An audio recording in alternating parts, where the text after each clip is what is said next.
wasiirka caafimaadka dowladda federaalka Soomaaliya Dr. Fawziya Abikar Nuur ayaa soo jeedisay in dib loo soo celiyo xayiraadii lagu soo rogay Soomaaliya sanadkii hore.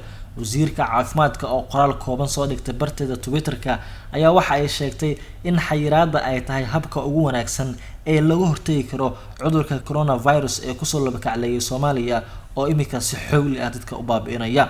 xakameynta faafidda COVID-19 waxaa qayb weyn ka qaatay xayiraadii lagu soo rogay guud ahaan dalka.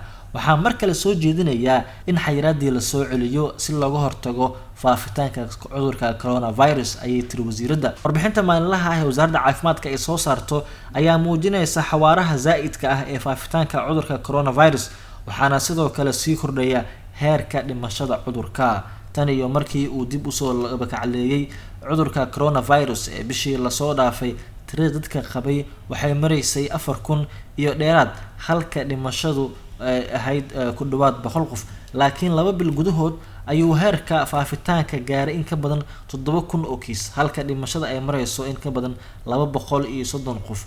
bishii March ee sanadkii tagay, dowladda Soomaaliya ayaa joojisay duulimaadyadii gudaha iyo dibadda marka laga reebo duulimaadyada hay'adaha samafalka ka shaqeeya.